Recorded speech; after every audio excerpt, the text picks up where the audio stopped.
Assalamualaikum warahmatullahi wabarakatuh. Hai teman-teman mahasiswa dimanapun Anda berada.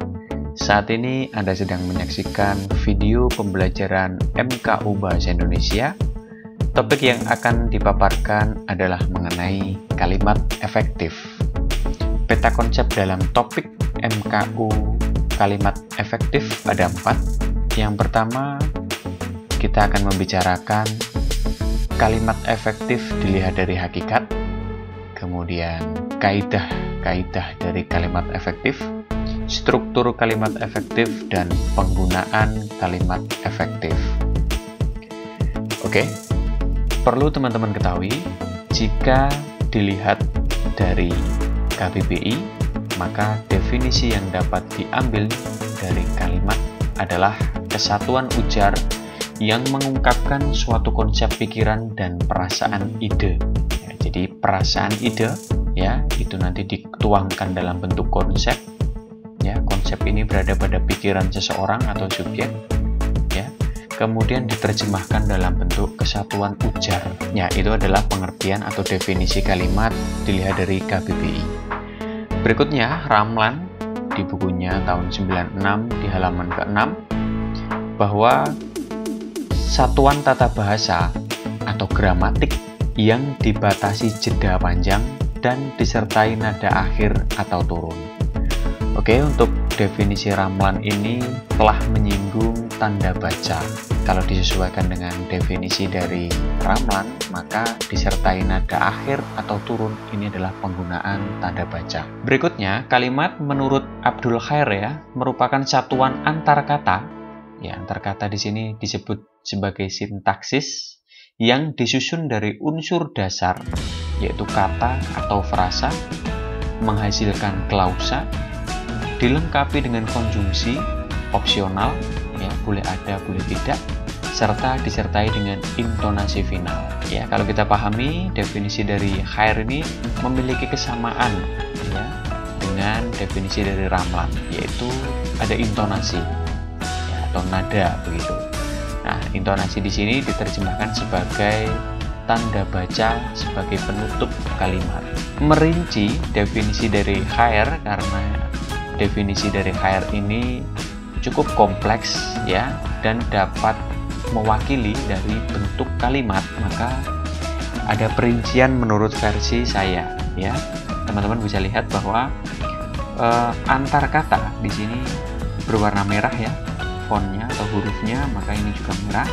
Jadi kita bagaikan 1, kemudian 2, 3, dan 4 ini adalah kata, antar kata. Jadi setiap kata dari pertama, kedua, ketiga, 4 ini berhubungan ya, maka istilahnya antar kata. Disusun dari unsur dasar ya, yaitu kata atau frasa ya. Kalau 1 ini kata, kalau lebih dari 1 ini frasa ya. Jadi ini antar kata ini sudah mewakili kata atau frasa, menghasilkan klausa. Ini saya anggap sebagai klausa ya. Kotak berwarna orange di sini adalah klausa. Nah, ini adalah klausa. Dilengkapi dengan konjungsi, ini opsional ya. Kemudian disertai dengan intonasi final. Nah, klausa ini yang terdiri dari antar kata tadi, jika diakhiri dengan intonasi titik, final titik ya, maka ini sudah menjadi kalimat.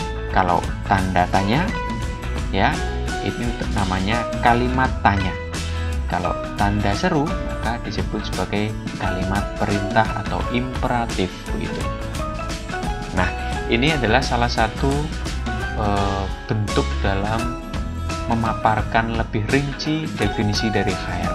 Kemudian konklusi dari beberapa definisi tadi, dari beberapa pakar tadi, kalimat ini dapat berdiri sendiri, kemudian mengungkapkan pikiran secara komprehensif atau menyeluruh, berkomposisi klausa ya, teman-teman paham ya, berkomposisi klausa, kemudian diakhiri intonasi final, yaitu tanda baca. Berikutnya, konfigurasi kalimat. Konfigurasi kalimat. Nah, kalimat ini adalah terdiri dari klausa ya. Kemudian bagaimana cara mengidentifikasi, bagaimana cara tahu bahwa dalam kalimat tersebut ada berapa klausa begitu. Nah, ini contohnya yang pertama. 1. Klausa. Ya, jadi kalimat ini terdiri hanya ada satu klausa. Ibu memasak sayur di dapur. Titik ya. Artinya antar kata, ya, antar frasa, jika satu ini kata, jika dua ini frasa, ya, ini tidak ada atau memang hanya diakhiri oleh tanda titik. Kemudian dua klausa. Nah, penandanya di mana? Yaitu koma. Ya, sebelum koma, kalimat di depan ibu memasak sayur di dapur, ini klausa pertama. Setelah koma, ini klausa kedua. Nah, ini kalimat yang terdiri dari dua klausa. Berikutnya kalimat yang terdiri dari tiga klausa. Penandanya adalah tentu juga koma dan konjungsi. Klausa pertama, saat saya belajar, ibu memasak sayur di dapur dan ayah menyirami tanaman. Nah, ini adalah satu kalimat yang terdiri dari tiga klausa. Kemudian ada lagi, siapa yang memasak sayur?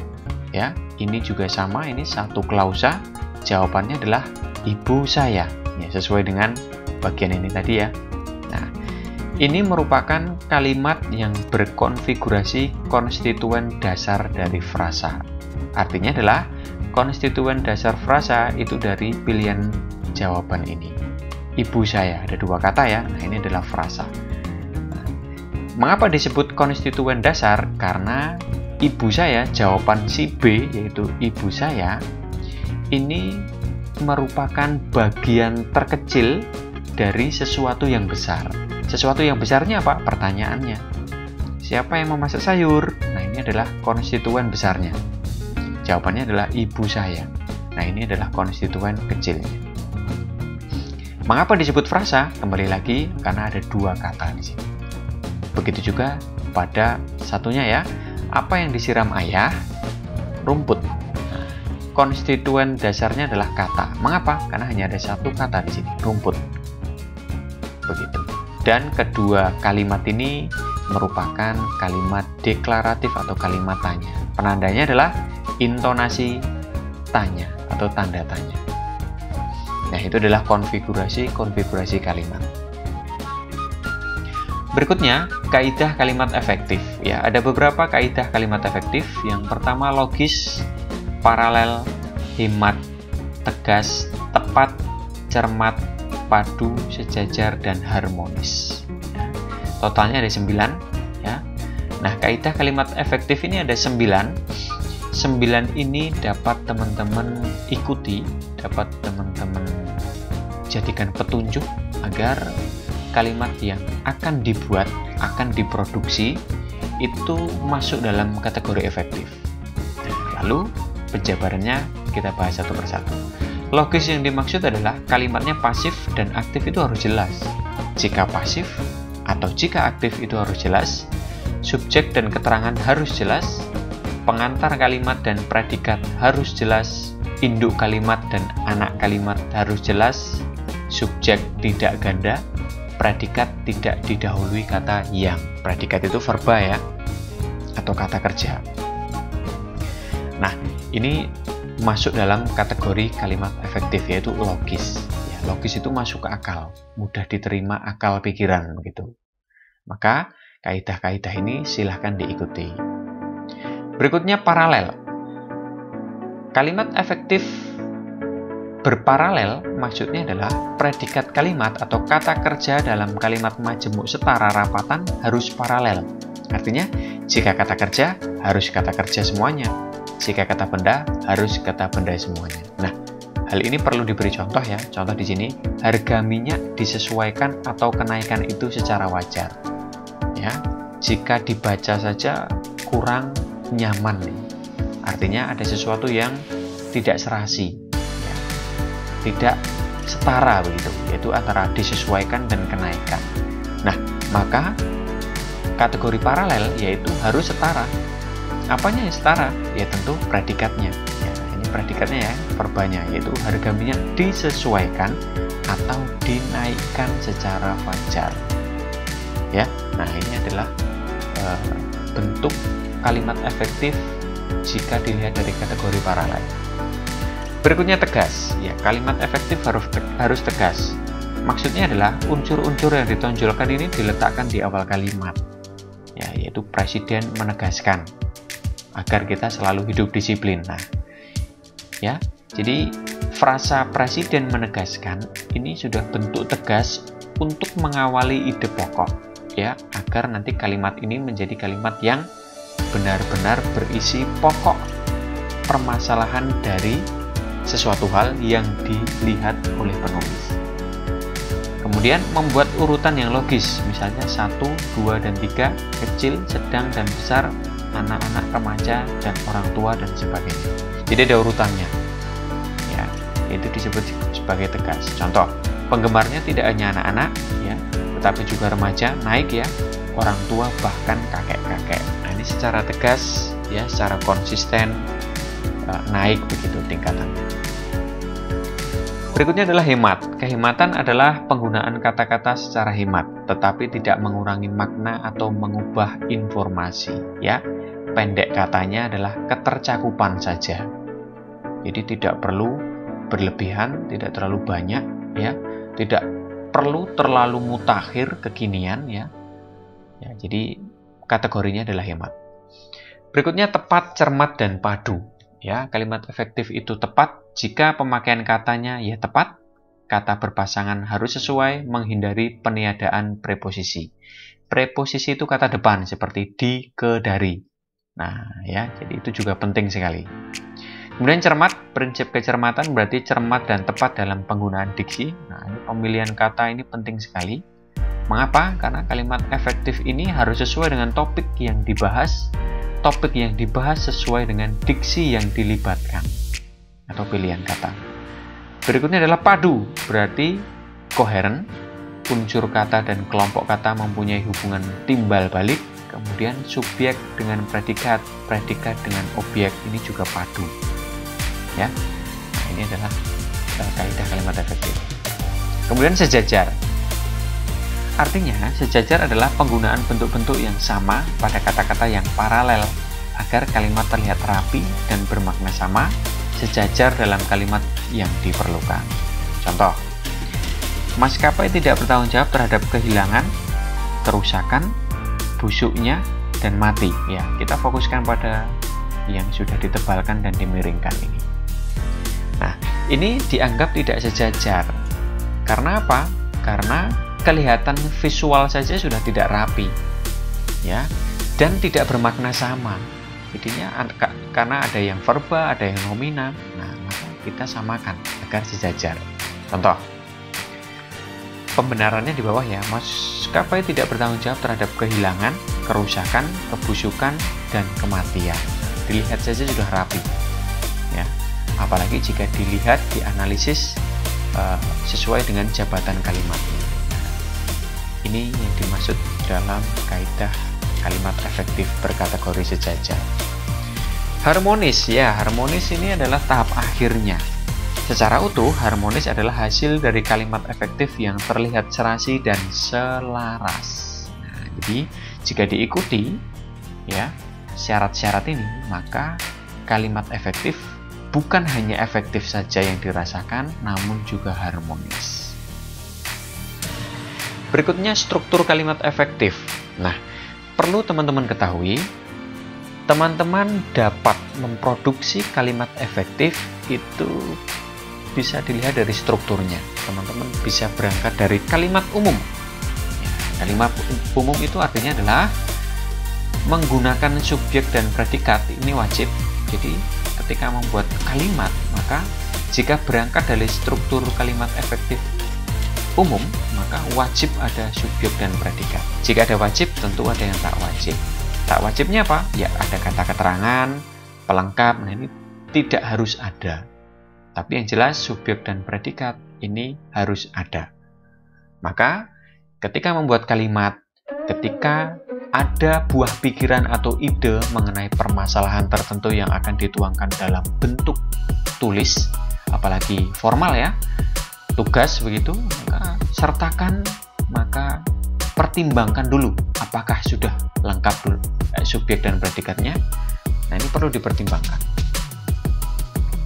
Kemudian paralel. Kalau teman-teman berangkat dari kalimat paralel, dari struktur kalimat paralel, maka penggunaan bahasa harus sesuai dengan susunan serial, berseri begitu. Jika dalam kalimat dinyatakan dengan kata kerja, misalnya bentuk makan atau dikan, maka ide lainnya juga harus sederajat. Agar apa? Agar berseri. Nah, itu paralel. Sudah disebutkan ya contoh pada kalimat efektif tadi ya, yang sebelum ini tadi. Kemudian kalau berangkat dari kalimat periodik, maka teman-teman harus ketahui unsur-unsur tambahan yang terlebih dahulu dikemukakan, kemudian muncul bagian intinya. Kalau di dalam paragraf kalimat penjelasnya dulu, baru dimunculkan intinya. Contohnya, kemarin rombongan mahasiswa PKL dari UNES disambut oleh mahasiswa jurusan manajemen dakwah. Ya, jabatan kalimatnya adalah keterangan. Ya, kemarin rombongan ini subjek, predikat, dan objek. Ini adalah jika teman-teman berangkat dari kalimat periodik atau dari khusus ke umum ya. Tambahan dulu, unsur tambahan baru ke inti. Ya, ini disebut kalimat pasif juga karena disambut ya. Kalau diaktifkan bagaimana? Mahasiswa jurusan manajemen dakwah menyambut rombongan mahasiswa PKL dari UNES ya, keterangannya taruh di akhir. Kemarin begitu. Berikutnya, ciri-ciri kalimat efektif. Menurut Dahlan, yang pertama, setiap kalimat memiliki unsur penting dan pokok. Nah, jadi ciri-ciri kalimat efektif adalah berangkat dari itu dulu. Setiap kalimat harus ada unsur penting dan pokok yang kemudian berpotensi dikembangkan lagi pada kalimat-kalimat berikutnya. Kemudian, kalimat efektif juga taat terhadap tata ujaran dan ejaan bahasa Indonesia. Kalimat efektif ini bukan hanya secara tertulis ya, tapi juga lisan. Ya, artinya bahasa yang sopan, santun, dan efektif itu sama halnya dengan komposisi kalimat efektif dalam tulisan. Perbedaannya apa? Ya diujarkan. Nah, ini taat terhadap tata ujaran. Ya, tata ujaran ini ada kaidahnya dan ejaan bahasa Indonesia. Ya, ini telah kita singgung pada topik perkuliahan yang lalu. Kemudian diksi yang tepat, artinya ketika membahas topik-topik tertentu, maka diksi yang digunakan juga harus sesuai dengan topik tersebut. Nah, itu masuk dalam syarat ciri kalimat efektif. Berikutnya, kesepadanan antara struktur bahasa dan jalan pikiran yang logis dan sistematis. Artinya, ketika mempunyai ide, gagasan, buah pikiran, sampaikan secara logis dan sistematis agar struktur bahasa pun imbasnya sepadan. Nah, ini adalah ciri dari kalimat efektif. Kemudian, kesejajaran bentuk bahasa yang digunakan. Ini sudah disinggung ya pada slide sebelumnya. Harus sejajar, harus paralel, harus serial ya, agar terlihat rapi. Kemudian maksud, makna ya dari penulis ke pembaca juga tersampaikan secara mudah begitu. Kemudian kalimat efektif juga jelas penekanan ide pokok. Nah, ini hampir sama atau sesuai dengan di nomor 1 juga. Artinya apa? Ide pokok ya pada kalimat yang memang ditekankan untuk menjadi ide pokok ini secara maksud, secara sasaran, oh ini kalimat yang ingin saya jadikan ide pokok, ini harus ditekankan. Jangan sampai samar, jangan sampai satu kalimat ya ini tidak mengandung subjek predikat, kemudian sehingga penekanannya samar begitu. Nah, ini dihindari karena apa? Tergolong tidak efektif. Yang terakhir adalah hemat kata, ya, ketercakupan jelas dan penggunaan variasi kalimat. Ya, artinya teman-teman harus pintar, harus mahir, harus cakap dalam memvariasikan jabatan kalimat. Ya, caranya gimana? Jabatan kalimat umum SPO ya, ini kita bisa ubah menjadi O, PS, OSP dan lain sebagainya, tentu dengan konfigurasi yang tepat. Berikutnya, faktor pendukung kalimat efektif. Nah, di sini saya mengambil dari Putraya saya bahwa yang pertama dalam bukunya tahun 2014 halaman 83 ya, faktor pendukung kalimat yang efektif itu dilihat dari bahasa Indonesia yang digunakan sesuai dengan situasi pemakaiannya dan sesuai dengan kaidah yang berlaku. Nah, ini konteks, situasi, kondisi memang sebagai pendukung agar kalimat itu efektif. Kemudian yang kedua, pendukung kalimat efektif adalah ragam baku. Ya, menggunakan bahasa yang baku tentu. Karena diakui oleh sebagian besar masyarakat pemakainya sebagai bahasa resmi dan sebagai kerangka rujukan norma bahasa dalam penggunaannya. Ya, singkatnya adalah kalimat efektif diproduksi tentu mempunyai sasaran atau segmentasi sendiri. Artinya, teman-teman membuat kalimat efektif itu dibaca, dipahami oleh partisipan yang lain. Dalam hal ini adalah pembaca. Ya, maka ragam baku sebagai bahasa resmi di masyarakat ini benar-benar harus dipertimbangkan. Jadi efektif karena itu juga ya. Yang terakhir adalah sesuai dengan EBI. Ya, EBI menjadi aturan mutlak.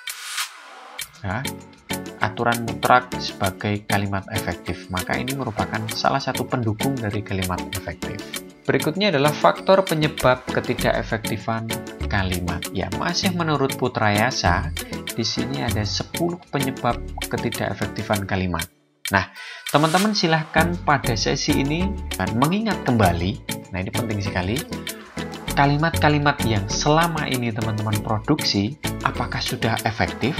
Ya, jika belum, maka mungkin salah satu dari 10 faktor penyebab ini seringkali teman-teman lakukan atau bahkan teman-teman tidak sadari begitu. Yang pertama, kontaminasi atau kerancuan. Kalimat yang teman-teman produksi itu kacau. Ya, rancu itu sinonimnya adalah kacau. Ada dua bentuk kata atau kalimat atau frasa ya, atau klausa ya, bisa sampai ke klausa. Ini tidak sengaja atau tidak lazim dihubung-hubungkan. Padahal tidak lazim, tapi dihubung-hubungkan. Nah, ini dihindari. Artinya, jangan memaksakan sesuatu yang tidak sesuai, tidak berkesesuaian. Hindari itu. Yang kedua adalah kalimat berlebih dari yang diperlukan atau pleonasme. Kalimat yang teman-teman produksi pada intinya sudah selesai, namun karena kekurang telitian dan kekurang puasan, maka masih ditambahkan. Masih digabungkan, ditambahkan menggunakan konjungsi perluasan biasanya yang gitu ya. Nah, itu salah satu ciri penyebab ketidakefektifan kalimat. Yang ketiga, keambiguan.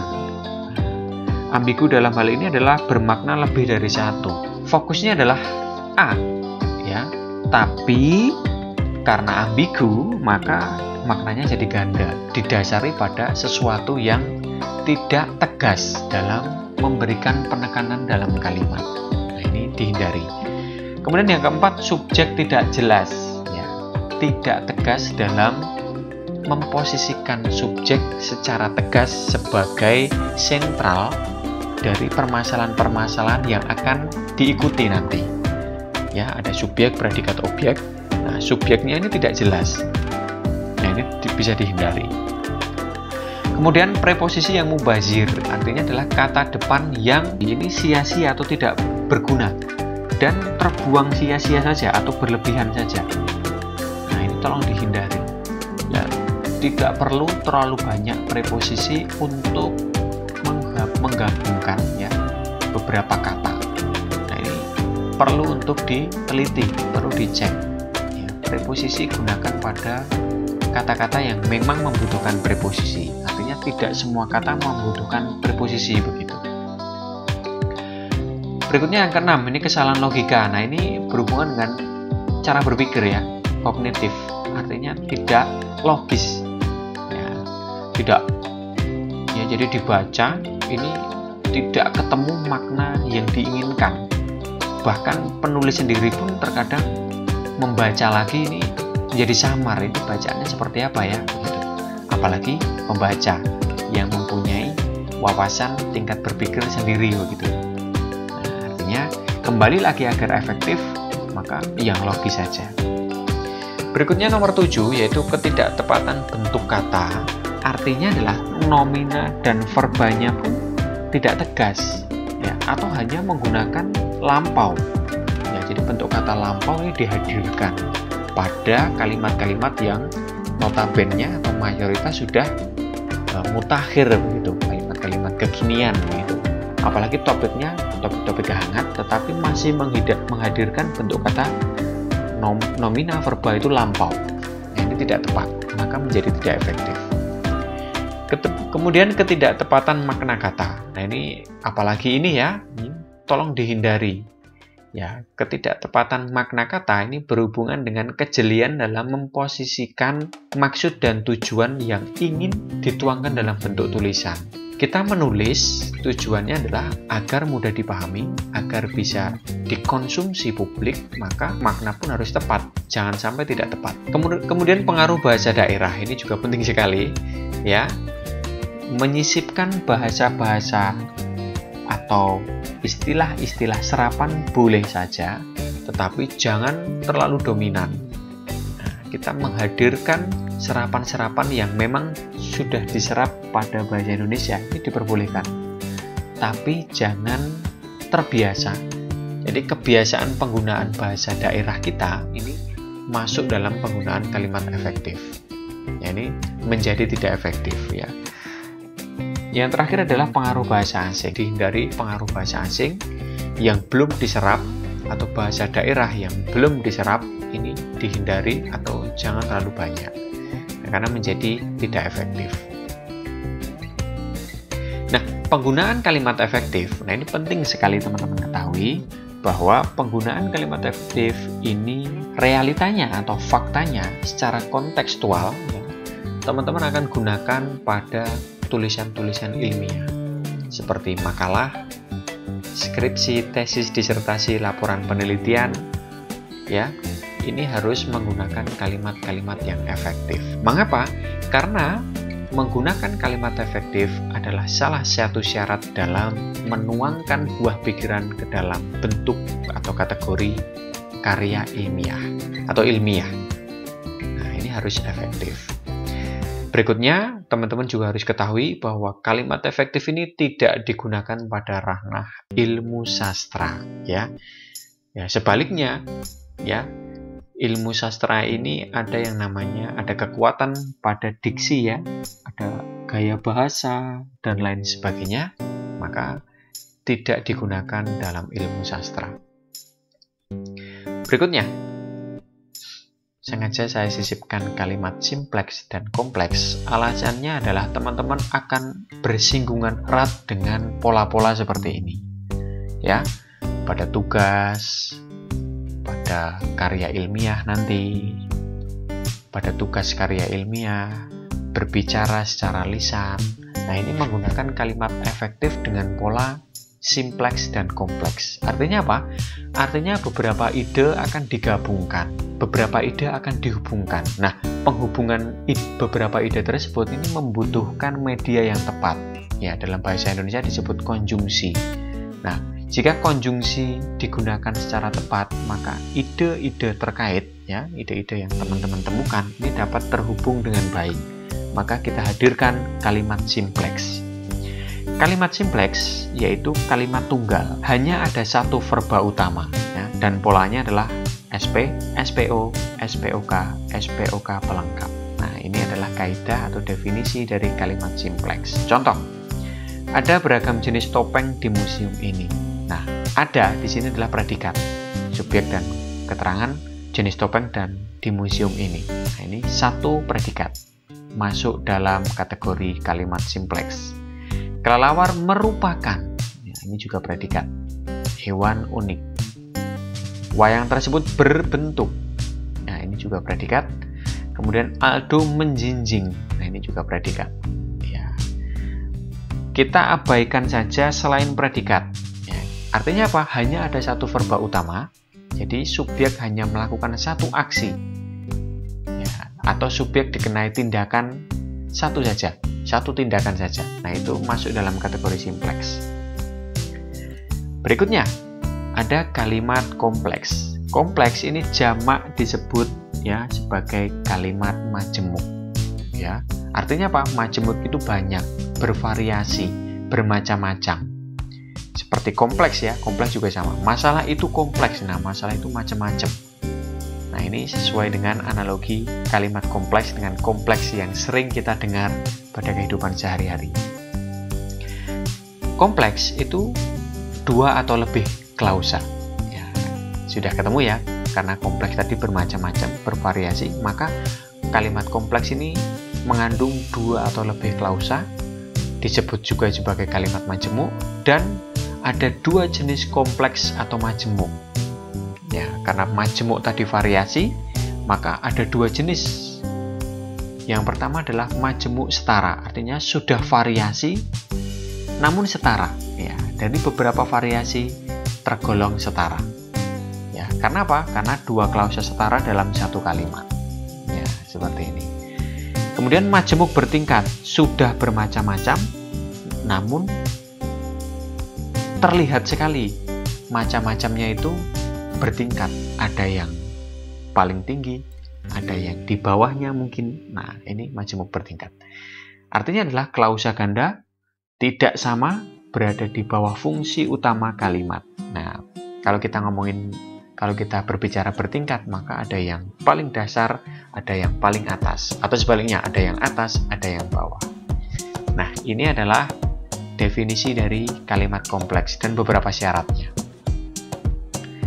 Berikutnya, kita sebut kedepannya sebagai kalimat majemuk. Setara dan bertingkat. Jika setara, yaitu menggabungkan dua klausa agar menjadi setara, yaitu menggunakan konjungsi koordinatif, yaitu dan, serta, tetapi. Ya, berbeda dengan bertingkat, ya, ia menggunakan konjungsi subordinatif, yaitu setelah, agar, sehingga, karena. Ya, jadi konjungsi subordinatif ini akan menunjukkan mana yang disebut sebagai induk kalimat, ya, mana yang disebut juga sebagai anak kalimat. Nah, ini bertingkat. Saya sudah ada contoh ya di sini. Nah, contoh-contoh ini akan kita analisis untuk mendapatkan jabatan kalimat pada kalimat majemuk setara. Oke, permasalahan utama urbanisasi adalah tidak terkontrolnya jumlah penduduk dan terjadi kepadatan penduduk di kota. Oke, pahami dan simak dengan baik ya. Pada kalimat ini terdiri dari dua klausa ya. Kita sepakati dulu, ada dua klausa setara. Klausa pertama yang ada di atas ya, dipisah dengan koma. Kemudian ada klausa kedua. Nah, ini ada klausa pertama dan klausa kedua. Nah, klausa pertama dan kedua ini sebenarnya setara. Sebenarnya berpotensi menjadi kalimat inti semua. Ya, berpotensi menjadi ide pokok semua. Ya, maka karena terlalu panjang ya, karena ingin digabung ya, maka digunakanlah konjungsi koordinatif yaitu dan, sehingga kedua klausa ini menjadi setara. Jika kita analisis jabatan kalimatnya, maka akan jadi seperti ini. Permasalahan utama urbanisasi, oke, subjeknya. Ya, ini menjadi subjek karena permasalahan utama ini sudah dijelaskan pada pemilihan diksi ya. Ini subjek adalah tidak terkontrolnya. Nah, ini masuk ke verba yaitu predikat jumlah penduduk objeknya. Objek pertama. Oke, kemudian setelah menggunakan konjungsi ini menjadi klausa kedua, ini menjadi objek kedua. Ya, jadi SPO1O2. Nah, ini adalah kalimat majemuk setara. Oke, kita beralih ke kalimat majemuk bertingkat. Berbeda dengan kalimat majemuk setara, meskipun ada dua klausa, namun akan kelihatan ya. Kita sepakati dulu, ada dua klausa, klausa pertama, ya, kemudian klausa kedua, ya. Nah, klausa pertama ini disebut sebagai induk kalimat, dan klausa kedua ini disebut sebagai anak kalimat. Artinya apa? Kalau induk, ya, ini menjadi ide pokoknya, atau ini menjadi sebabnya, ini penyebabnya, kemudian akibatnya menjadi anak kalimat. Kita cek, aktivitas mencuci mobil sebaiknya tidak dilakukan siang hari, agar cat mobil terhindar dari kusam. Secara kalimat saja, kalau kita pahami maknanya sudah kelihatan. Oh, ini adalah sebabnya. Kita tidak boleh mencuci mobil pada siang hari. Nah, ini sebabnya. Kenapa? Akibatnya adalah ya, biar tidak kusam. Nah, seperti itu. Ya, jadi penekanannya jelas. Nah, ini disebut sebagai induk kalimat atau klausa atasan, dan ini adalah klausa bawahan atau anak kalimat. Menggunakan konjungsi subordinatif yaitu agar. Nah, kalau kita cek satu persatu jabatan kalimatnya menjadi seperti ini. Aktivitas, ini subjek. Jadi kegiatan mencuci mobil. Ya, mencuci ini predikat, mobil ini objeknya. Sebaiknya, saran ya, masuk dalam sifat begitu adjektiva. Tidak dilakukan, ini sama, mencuci tidak dilakukan, ini juga predikat ya, tapi condong ke keterangan waktu juga ya. Jadi sebaiknya tidak dilakukan siang hari, ini keterangan waktu ya. Kalau secara umum ini subjek, predikat, objek satu, dan keterangan waktu. Nah, tapi untuk menemukan jabatan per kata dan frasanya, maka kita cek satu persatu. Ada dua predikat, mencuci tidak dilakukan. Nah, ini predikat ya. Nah, ini untuk klausa atasan atau induk kalimat. Agar, nah ini konjungsi subordinatif ya, untuk memisah antara klausa pertama dan klausa kedua. Cat mobil, nah ini objek kedua, aktivitas mencuci mobil dan cat mobil, nah ini objeknya, terhindar dari kusam. Nah, ini keterangannya. Kusam ini juga masuk dalam adjektiva, dan terhindar ini masuk pada masih predikat ya, sama. Ini terhindar kalau kita cek satu persatu. Nah, ini adalah jabatan kalimat pada kalimat majemuk bertingkat. Berikutnya adalah prosedur membuat kalimat efektif. Yang pertama, yang perlu teman-teman lakukan, ya ini versi dari saya ya.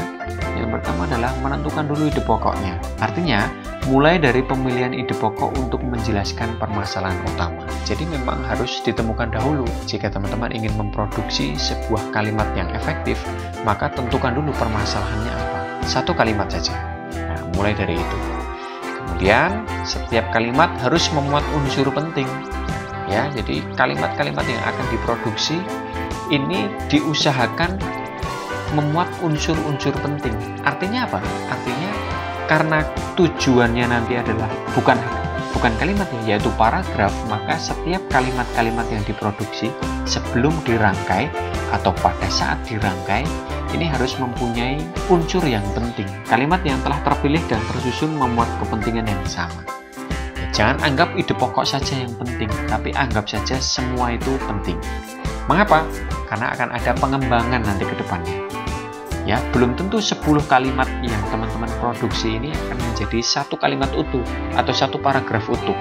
Artinya adalah 10 kalimat yang teman-teman produksi itu bisa saja akan menjadi 10 paragraf. Kemudian kesesuaian diksi, ya, agar ide pokok dan unsur kalimat padu, diksi yang tepat perlu disesuaikan dengan topik. Nah, ini sudah kita singgung di awal ya. Maka diksi ini harus sesuai dengan topik ya.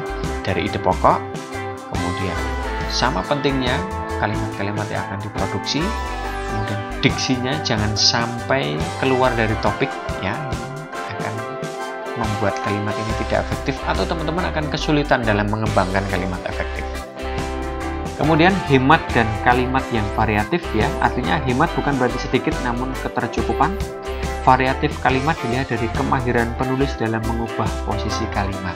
Agar tidak jenuh, maka jenuh dalam arti hanya SPOK ya, itu akan nampak kejenuhan.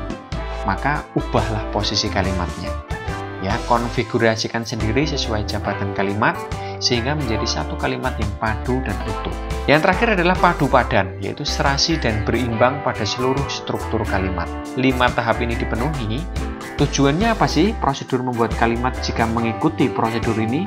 Tujuannya adalah agar maksud dan makna ini sampai atau ketersampaian maksud dan makna. Baik teman-teman, berjumpa kembali di video berikutnya. Salam pemerhati memaham, salam merdeka belajar. Terima kasih. Wassalamualaikum warahmatullahi wabarakatuh.